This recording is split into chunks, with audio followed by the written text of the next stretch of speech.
Bom dia a todos, obrigado pela presença.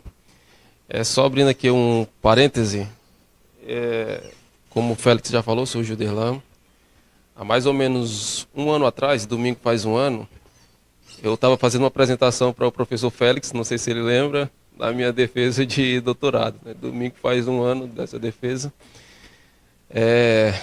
A minha tese foi nesse tema de superfícies refletoras inteligentes, tá?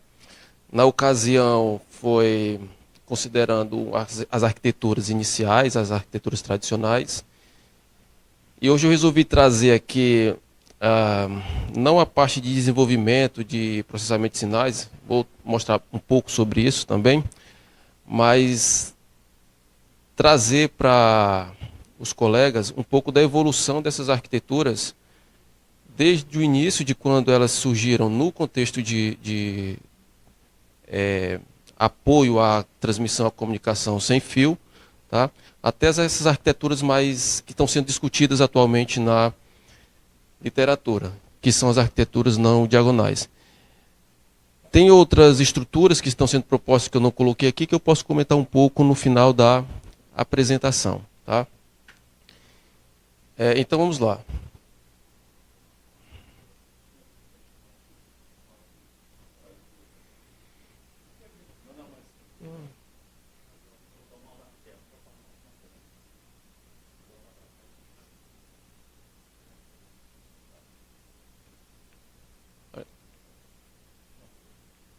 Foi, pronto.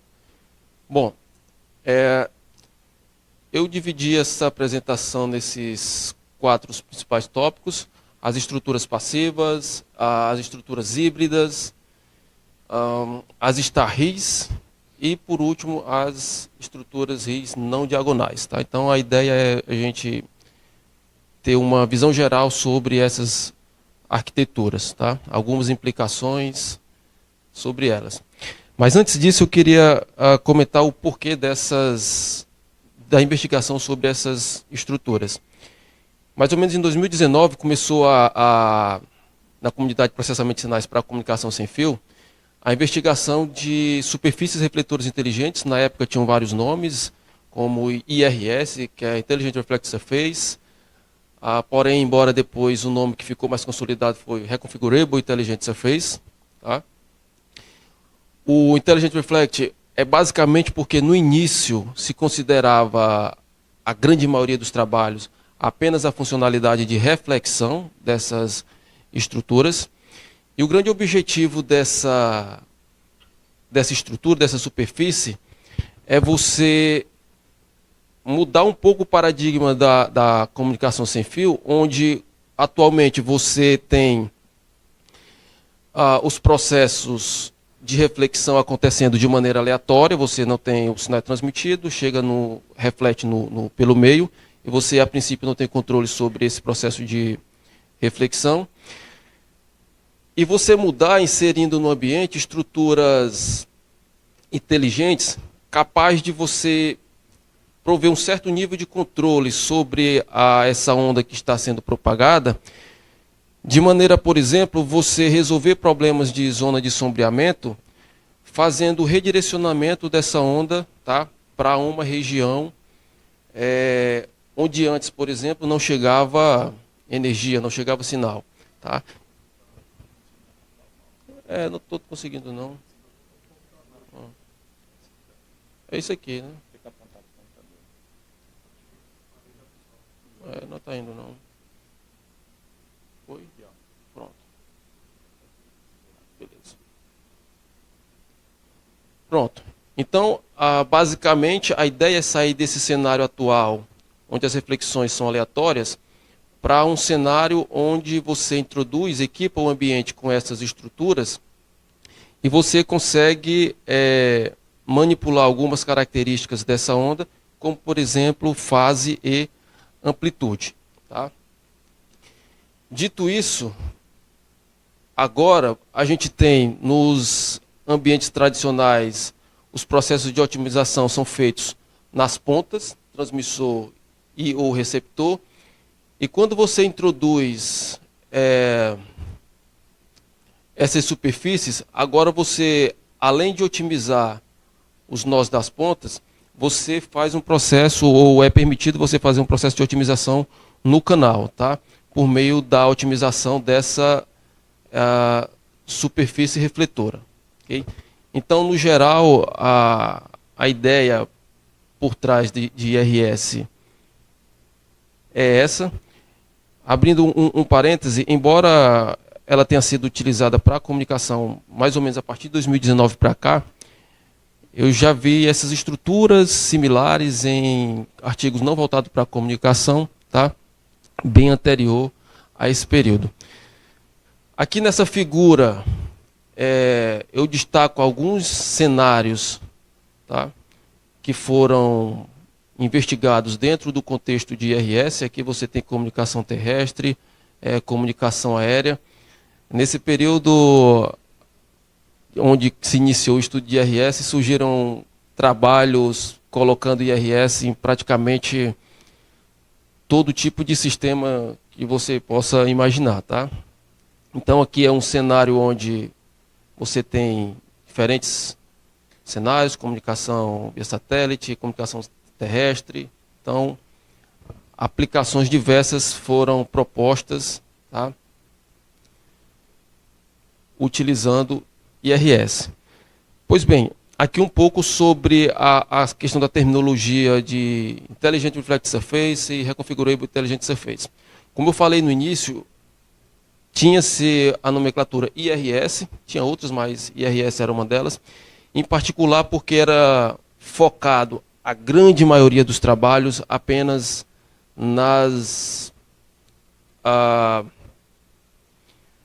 no processo de reflexão, tá, do sinal incidente sobre essa estrutura.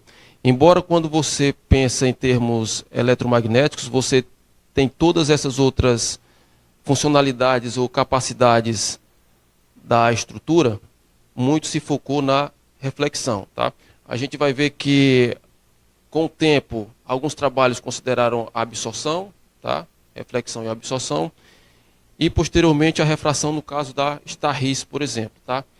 Então essa nomenclatura ela vem de reconfiguração devido ao fato de você poder mudar essas propriedades da onda.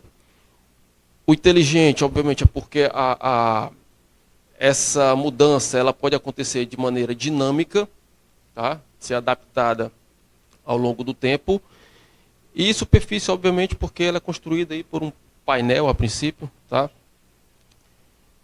Capaz de refletir essas ondas eletromagnéticas. Tá? Bom, as estruturas tradicionais de IRS, em geral, elas são estruturas planares, tá? Composta por uma quantidade significativa de elementos refletores. Tá?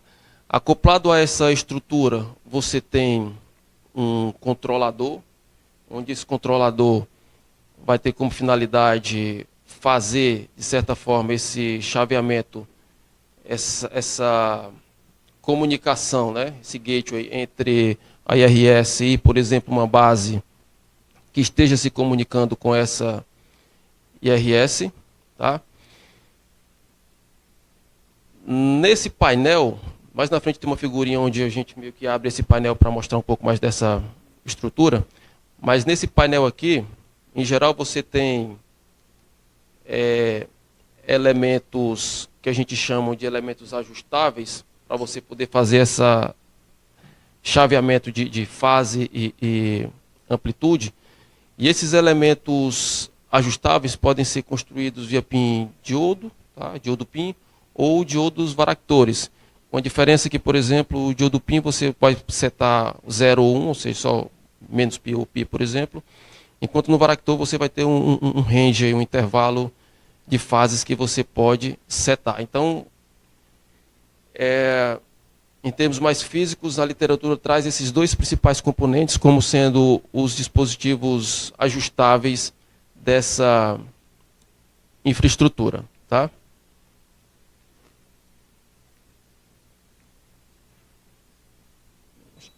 Sumiu de novo aqui, ó. Parou.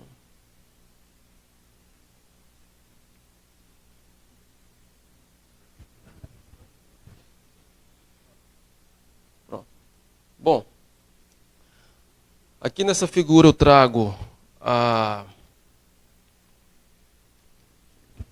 aqui eu trago uma ilustração de como seria um desses elementos refletores, tá? Onde, como já falei, o objetivo é você ajustar a fase e amplitude, tá? Aquilo seria um circuito equivalente para cada um desses resistores, perdão, desses refletores. E, em geral, se considera que essa estrutura ela pode assumir dois estados. Ou ela está refletindo, ou ela está não refletindo. Ela está absorvendo, por exemplo. Se você quer desativar, a princípio você assume que ela está absorvendo energia, não está refletindo nada. E isso implica dizer que se essa amplitude for 1, ela está refletindo totalmente a energia, e se for 0, ela está absorvendo totalmente essa energia. Tá? Bom, como em geral esses elementos são construídos com baractores ou diodos pins, por exemplo, embora a gente considere em termos idealizado um intervalo de fase que vai de 0 a 2π, você tem de forma mais prática um conjunto discreto de fases, né? Você não consegue setar uma infinidade de fases devido às limitações próprias do elemento, ok? Bom, antes de ir para esse slide, já volto para ele, deixa eu vir para cá. Abrindo um pouco mais essa estrutura da IRS, tá? Em alguns trabalhos ele abre um pouco mais, mas a princípio o que você tem é um sistemazinho em camadas, onde você tem uma camada para conectar o controlador, tá? Aqui ele considera um painelzinho de cobre, e só aqui é onde você tem o painel refletor com os elementos refletores. Tá? E como bem está ilustrado aí, em geral esse Smart Control, ele fica, no caso de comunicação, pode ficar próximo a uma estação rádio base, por exemplo, tá?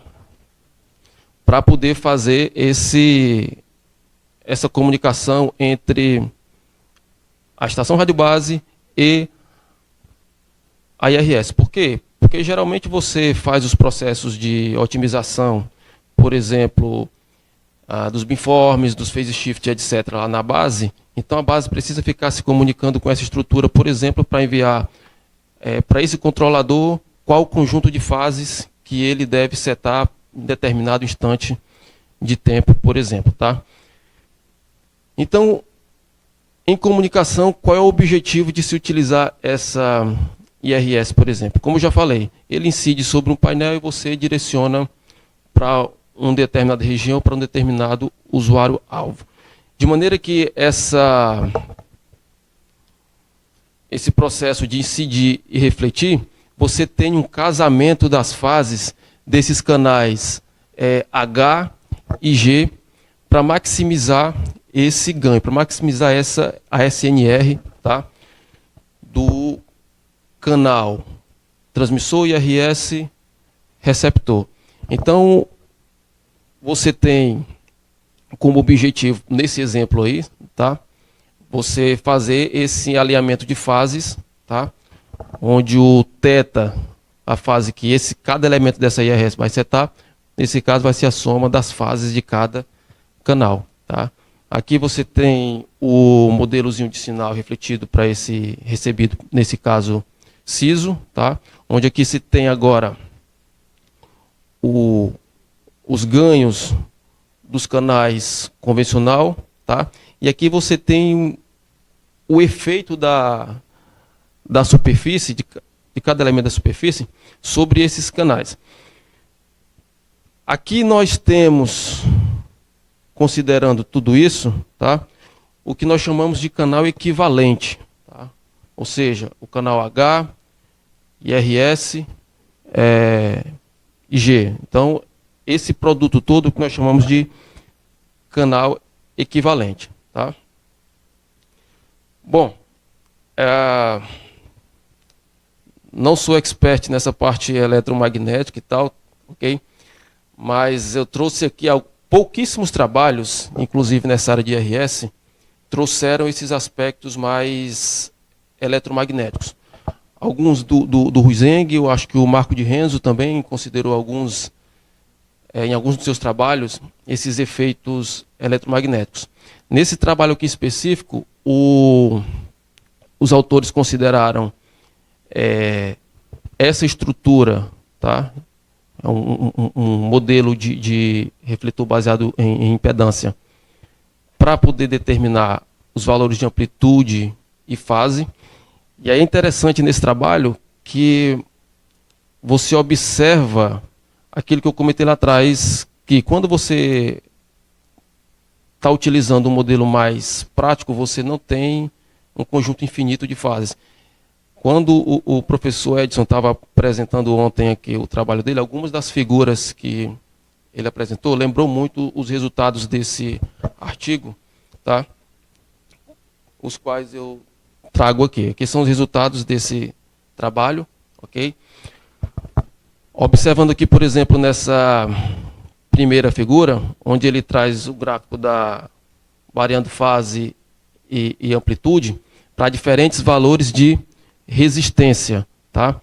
E aí você observa que aumentando resistência, esse vale, a curva verde aqui, por exemplo, ela vai aumentando, ou seja, a amplitude que você consegue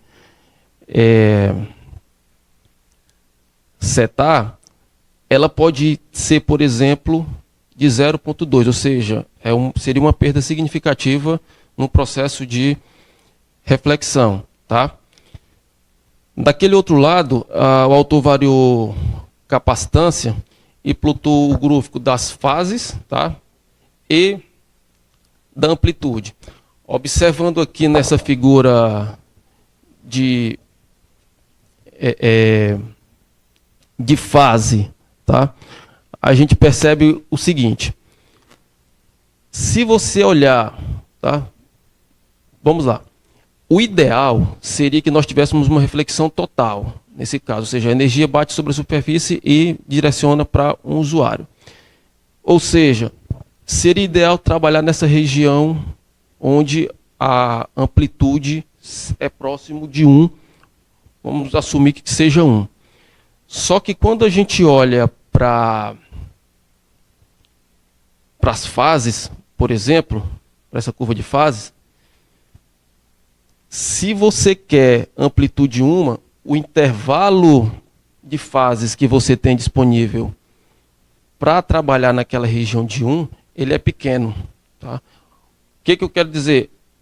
Essa estrutura, você tem esse acoplamento entre amplitude e fase, onde uma vez que você seta esses outros parâmetros como resistência, capacitância, isso vai implicar em, por exemplo, ter um menor intervalo de fases disponíveis para você setar, a depender da região de amplitude que você está operando. Você quer sempre operar, digamos, trabalhar com IRS refletindo o seu máximo, você vai ter um intervalo de fases possíveis de setar mais reduzido, tá? Ao contrário, por exemplo, nesses intervalos aqui, próximo a esse vale, onde os valores de amplitude eles decaem bastante, você tem um intervalo maior de fase possível de ser setado, ok? Então essas são algumas implicações desse modelo prático, isso porque nos modelos idealizados, nós assumimos que essa amplitude e a fase, elas são definidas ou ajustadas de maneira independente. E aí, nesse modelo mais prático, proposto nesse artigo, a gente observa que não são tão independentes assim, tá? Você tem esse acoplamento. Altera uma, automaticamente você altera a outra. Não seria tão independente esse ajuste de fase e amplitude, tá? Bom,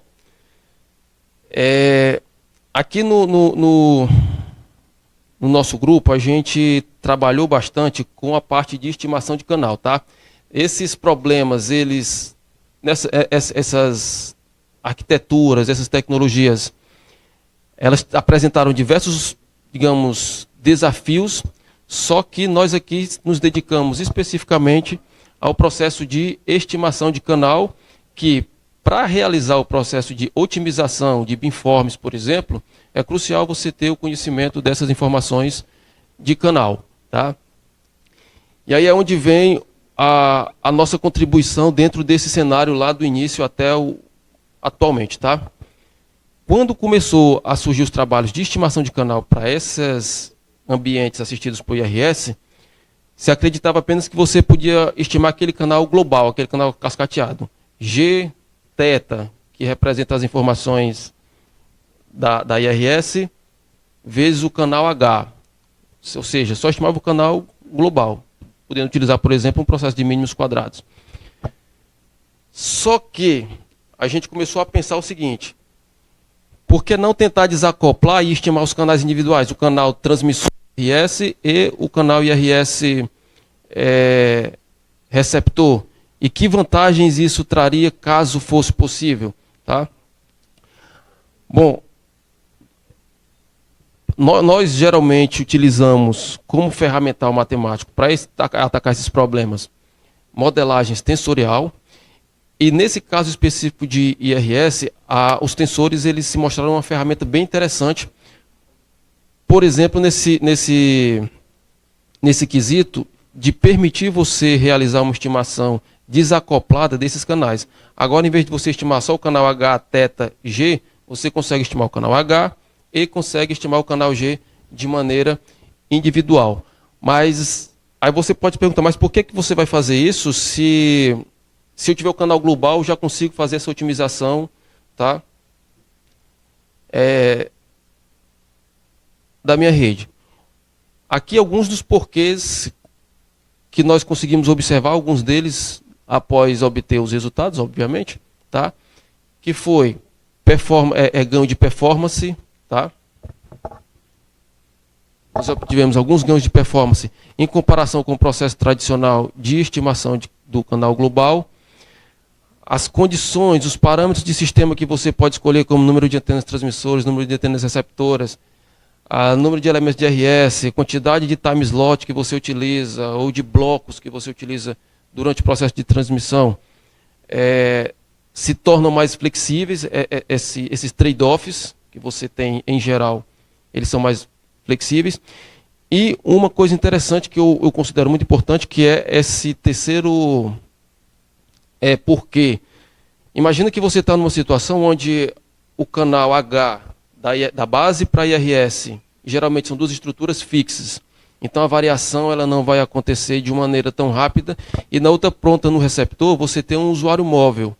Então aquele canal entre o receptor e a IRS, ele pode variar em uma escala temporal diferente da variação do canal entre a base e a IRS, uma vez que esses dois componentes são fixos. Tá?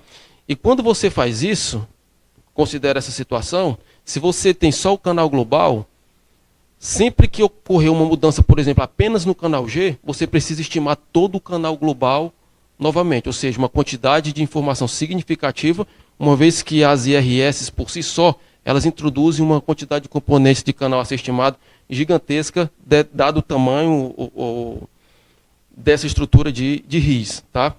Por outro lado, se você consegue estimar separadamente esses canais, quando apenas um canal varia, você pode efetuar a estimação apenas daquele canal que sofreu variação. Tá? Então, assim, durante esse processo investigativo dessas estruturas, tá?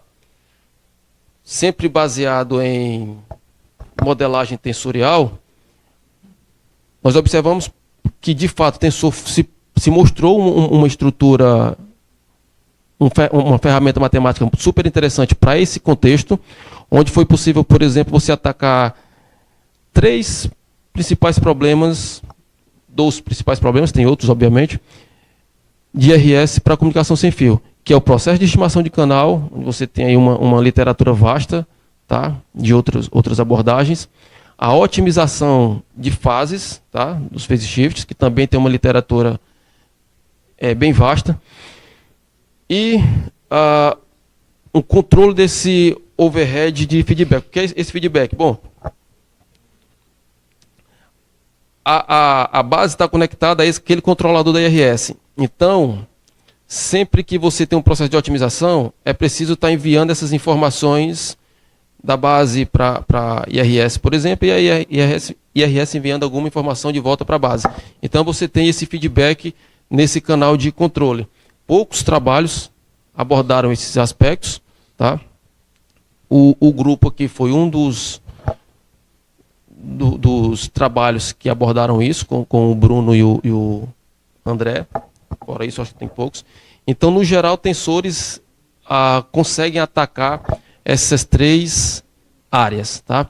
Aqui, para ilustrar, por exemplo, teve um trabalho que nós publicamos na parte de estimação de canal. Teve esse outro trabalho do Yuri com relação à otimização dos phase shifts. E esse trabalho do Bruno, que foi focado a tratar esse problema de feedback, essa redução da necessidade ou da quantidade de informação que é transmitida da base para a IRS e vice-versa. Tá? Aí agora um pouco sobre as arquiteturas. Quando se iniciou, considerava apenas estrutura passiva, como eu falei, ou na época se dizia passiva ou semi-passiva. O semi-passiva é porque se precisa de algum nível de energia, por exemplo, para manter lá o controlador, tá? Então eles se consideravam semi-passiva nesse sentido de precisar desse suporte de energia para o controlador. Porém, o termo passivo que, digamos, colou, é pelo fato de esses componentes, esses elementos da RIS, não serem conectados, por exemplo, a cadeias de radiofrequência. São elementos passivos, tá? Você não tem, a princípio, aí, nem amplificadores, nem cadeias de radiofrequência conectadas a essa estrutura. Então, foi considerado apenas essa estrutura. E aí é onde você tem uma estrutura mais desafiadora, porque você tem algo ali no meio interferindo no processo de transmissão, onde você não consegue executar nenhum processamento. Então, o processamento, por exemplo, para estimação de canal, é realizado apenas nos nós finais, na base ou no usuário. E aí é onde entra a questão do feedback, por exemplo, se o processo de otimização ou estimação são feitos nos nós finais, no caso do uplink, por exemplo, fazendo aqui na base, essa base vai fazer o processo de otimização de phase shift e vai ter que reportar para esse controlador que phase shift ele deve setar para IRS. Daí você tem a necessidade daquele controle de feedback nesse link, por exemplo. Tá? Então, esse se torna um cenário mais desafiador nesse sentido, de que você não consegue executar nenhum tipo de processamento aqui. Tudo é feito aqui ou aqui, inclusive o processo de estimação de canal. E, como eu falei, sempre nesse caso, considerando apenas o processo de reflexão, ou a função de reflexão. Tá? Uma das vantagens desse modelo, comparado, por exemplo, com os relays, que foi uma questão que muito se questionava na época, porque eu vou usar isso se tem relay, por exemplo, é o custo energético. Tá? Uma vez que aqui você não precisa de cadeias de radiofrequência, não são elementos ativos, são elementos passivos, são mais fáceis de você colocar, por exemplo, em fachadas, em estruturas, construções, etc. Isso é uma vantagem com relação aos relays, por exemplo. Ok? Não vou entrar em detalhes aqui, é só para ilustrar um pouco do cenário que nós tratamos, nesse caso, de estruturas passivas. Tá? Isso aqui é um cenário onde, por exemplo, o link entre a base e o usuário não está disponível, e aí nesse contexto é super interessante você usar as IRS, uma vez que eles fornecem esse link, tá, para um usuário. Nós consideramos uma estrutura de transmissão em blocos, tá, onde cada bloco era composto por T, time slot, e aqui entra um um detalhe, tá? Que, de certa forma, ele se junta às questões de limitações práticas, que é o seguinte: nós assumimos que essa IRS, durante esse processo de treinamento, você seta diferentes conjuntos de fase, tá? Considerando sempre que a amplitude é 1, você seta diferentes conjuntos de fase. Só que essa mudança de fase que acontece na IRS, nós consideramos que ela apenas acontece bloco por bloco, tá? Poderia considerar que a cada instante de tempo essa IRS seta um novo conjunto de fases durante esse processo de treinamento? A princípio, sim. Só que aí você entra talvez numa questão mais prática, que como você vai fazer isso de maneira tão rápida que a cada instante de tempo você está setando um conjunto de fases diferente, dado todo esse processo de pega da base, manda para o controlador, seta fase. Isso para cada instante de tempo pode ser um pouco impraticável, então, de forma menos ideal, digamos assim, é mais justo você considerar um intervalo maior de ajuste dessas fases. Então, fazendo essas considerações, a gente chega em modelos tensoriais. Para esse caso específico aqui, por exemplo, nós chegamos em um modelo que nós chamamos de modelo Parafac, tá? Onde você tem, por exemplo, para explorar aqui, isso aqui representa o seu tensor de informação, de sinal recebido, onde você tem, por exemplo, aqui duas dimensões temporais, que seria de time slot e a quantidade de blocos, são tempo, e uma dimensão espacial, que seria representada aí pela quantidade de antenas lá no usuário, tá? Então, em geral, nós em processamento de sinais usando tensores, a gente tenta enxergar esses problemas a partir dessa ótica multidimensional dos dados, das informações dos sinais. Ok? Bom,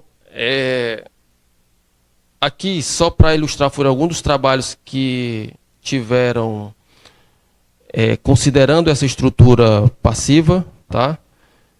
Foi um trabalho considerando a transmissão assistida por piloto, tivemos trabalho semi-blind, tá? Por exemplo, cenário single user e cenário multiusuário. E um trabalho muito interessante aqui do colega Fazal Assim, onde ele explorou aquela estrutura do arranjo, tá?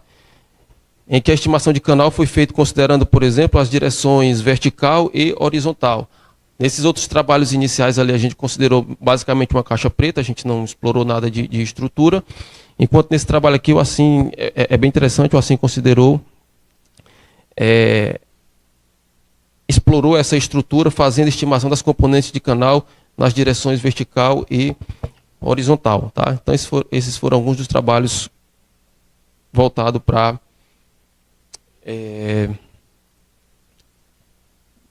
RIS passiva, tá?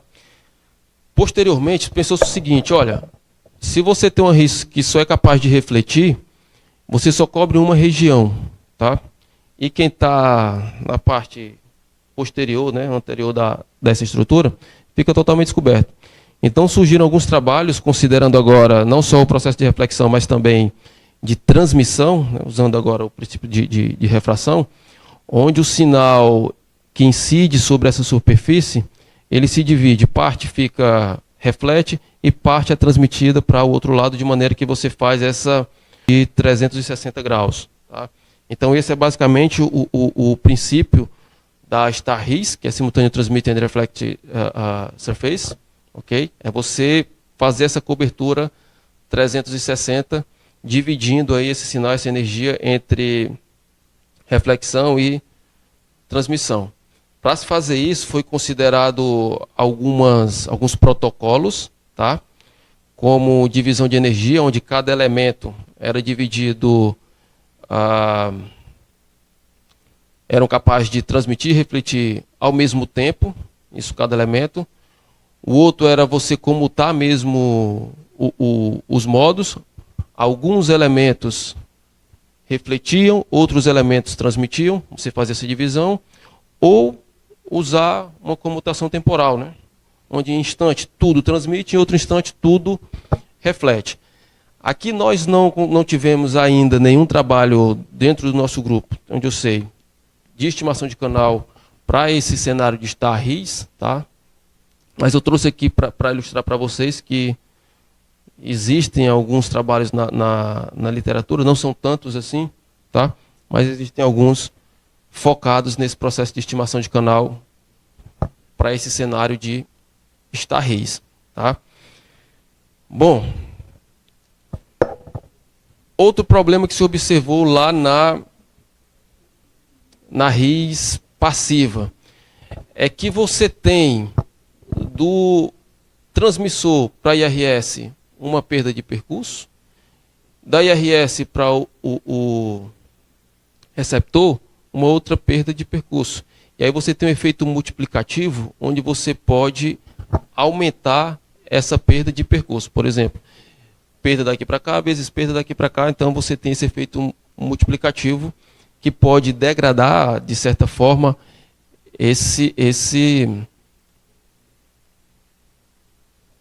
a qualidade dessa transmissão, tá? E aí, baseado nisso, esse foi um dos motivos pelos quais alguns autores resolveram colocar as estruturas ativas, tá? Ou estruturas semi-ativas, em que, diferente das estruturas passivas, tá? Agora os elementos eram capazes de amplificar. Então você, com esse processo de amplificação, você minimiza esse problema, esse efeito de perda esse desvanecimento, essa perda de percurso aí, tá? Introduzindo esses amplificadores. Só que aí você começou a surgir alguns questionamentos. Bom, se o motivo principal, ou um dos no início, era você ter uma economia de energia, aqui você ganha, por um lado, porque você resolve um pouco esse problema do efeito multiplicativo das perdas, porém você perde porque você agora está introduzindo elementos ativos capazes de amplificar, então você acaba diminuindo aquela eficiência energética que você tem no caso das estruturas que são puramente passivas, tá? Então aqui essas estruturas totalmente ativas, onde você teoricamente pode colocar amplificador em cada um desses elementos, elas têm essa desvantagem do consumo energético, tá? E aí, nesse caso, surgiram as estruturas híbridas. Como assim? Você tem nessas estruturas híbridas, como o próprio nome já diz, uma combinação entre elementos passivos e elementos ativos, tá? Então você pode, por exemplo, introduzir alguns elementos ativos no painel, mantendo outros passivos. E aí você tem essa hibridização da IRS. Essa é uma forma de se fazer. Você vai encontrar algumas formas na literatura de fazer essa hibridização aí da hibridização da IRS. Uma outra estrutura que foi colocada para tornar essa IRS híbrida foi proposto nesse trabalho aqui, tá, 2022, onde você tem um painel. O painel em si ele é totalmente passivo, só que você tem acoplado a esse painel um conjunto de cadeias de radiofrequência, sendo que esse conjunto de cadeias de radiofrequência, o número de cadeias de radiofrequência é bem menor, ou deve ser bem menor do que a quantidade de elementos da IRS. E como é que esse modelo funciona? O sinal incide, parte do sinal reflete e parte do sinal é transmitido ou absorvido por essas cadeias de radiofrequência, onde você agora aqui consegue executar algum tipo de processamento. Que tipo de processamento, por exemplo? Tá? Aí deixa eu trazer aqui uma figurazinha. Essa figurazinha aqui é para ser parecida com aquela, tá? Trazer uma figurazinha aqui de um trabalho do nosso colega ali, Amarilton, que considera como ponto de partida, por exemplo, essa estrutura, tá? Se você agora tem a capacidade de fazer algum tipo de processamento na IRS, vamos dizer assim, devido à presença desse conjunto de cadeia de radiofrequência, parte desse canal, agora, ele pode ser estimado aqui. E aí o que é que você faz com esse canal, por exemplo? Algumas coisas, como transmitir essas informações do que foi estimado aqui para a base, por exemplo, e com isso você pode ter algoritmos mais simples, tá? Ou melhorar a estimação do que foi antes estimado aqui na base. Tá? Então, uma vez que você consegue agora executar esse processamento nessa cadeia de radiofrequência, você pode estimar, por exemplo, parte do canal ou o canal inteiro e transmitir essas informações via controle de feedback, canal de feedback para uma estação rádio base, tá? E aí você ou estimar novamente o canal para otimizar ou melhorar a estimativa do canal, tá? Ou gerar uma solução mais simples para estimar apenas o canal H, por exemplo, se você considerar que o canal G já foi estimado bem, tá? Anteriormente.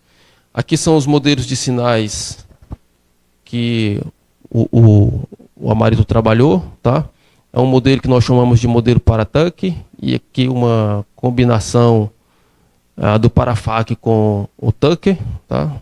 O mesmo modelo Parafac com um modelo Tucker, tá? Ou seja, geralmente, como eu falei, a gente traz essa visão tensorial desses modelos de sinais, tá? Bom, o que é que tanto o modelo híbrido como o modelo passivo têm em comum? É que aquela matriz que representa os efeitos da IRS é uma matriz diagonal, tá? Por quê? Porque a gente assume que cada elemento da IRS ele é independente um do outro, tá?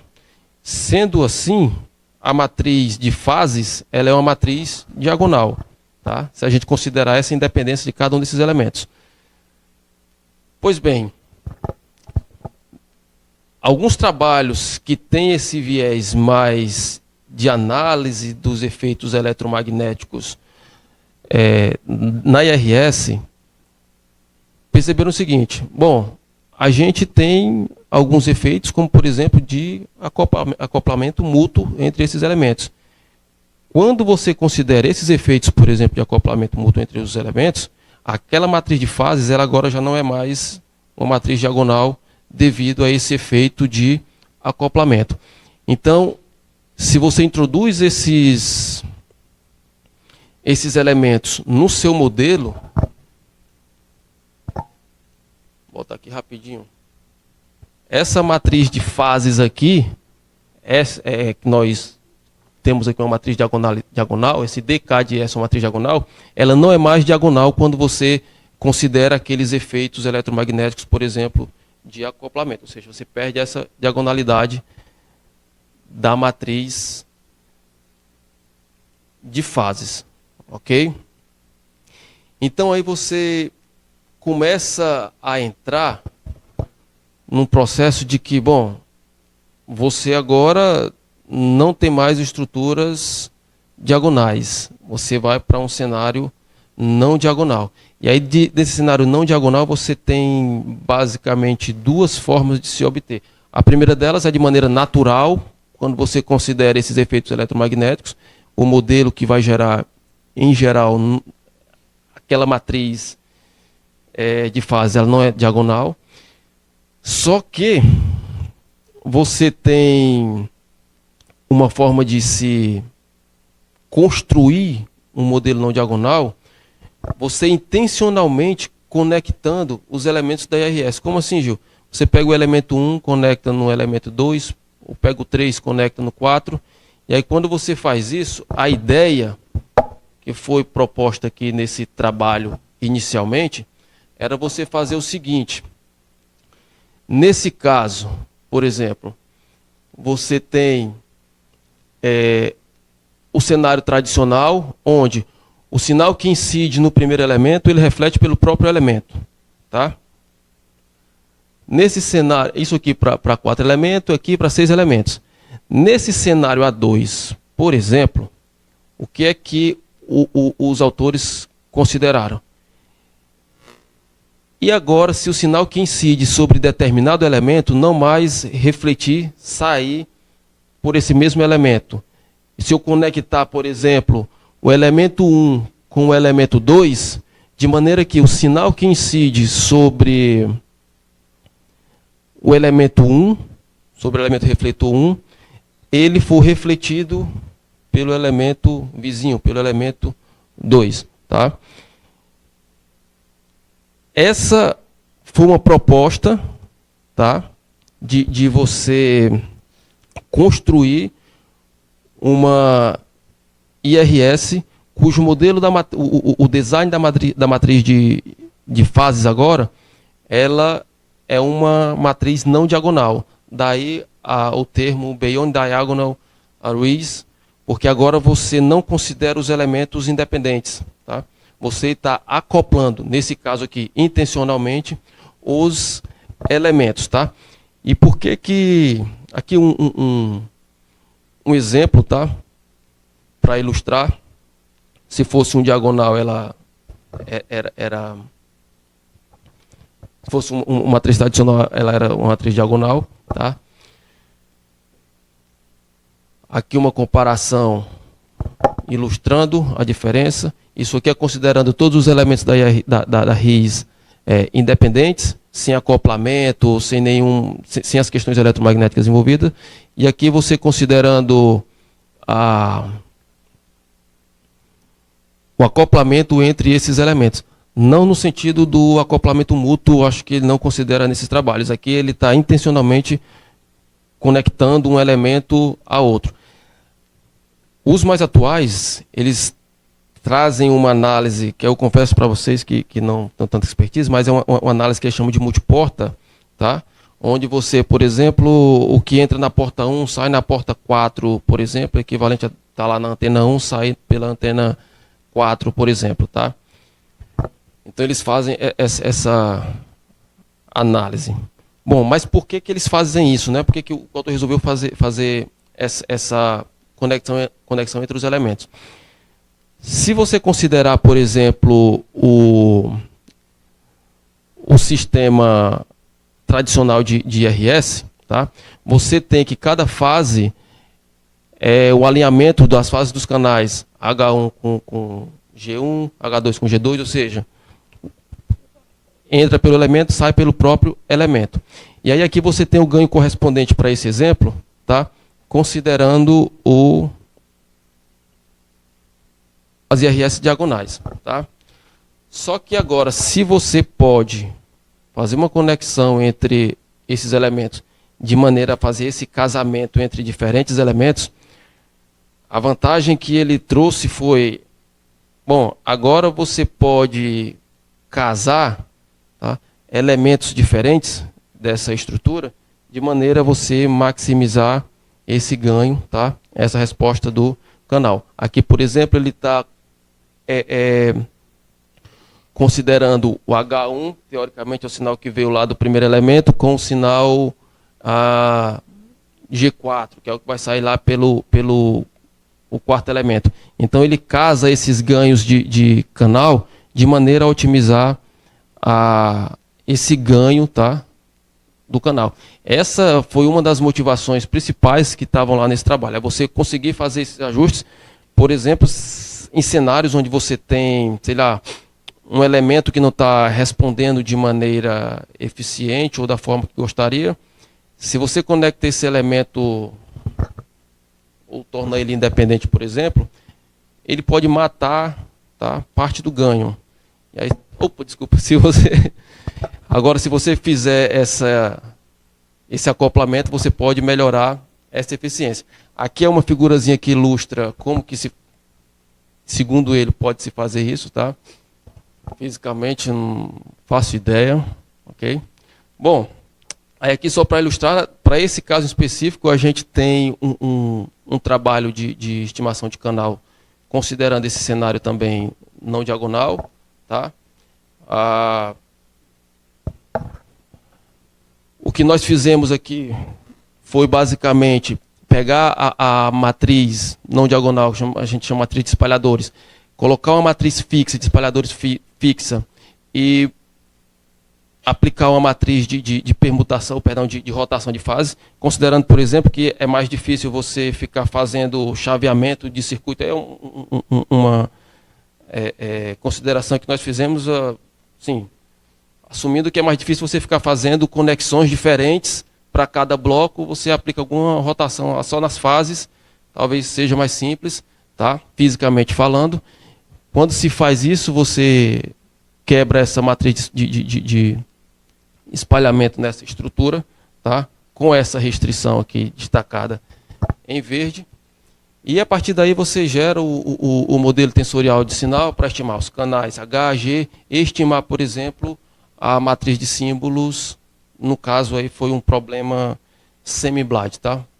Se aquele X fosse conhecido, a gente teria um problema de piloto, por exemplo, tá? Que são só o desenvolvimento que a gente colocou e alguns resultados de estimação de canal considerando diferentes tamanhos de blocos, tá?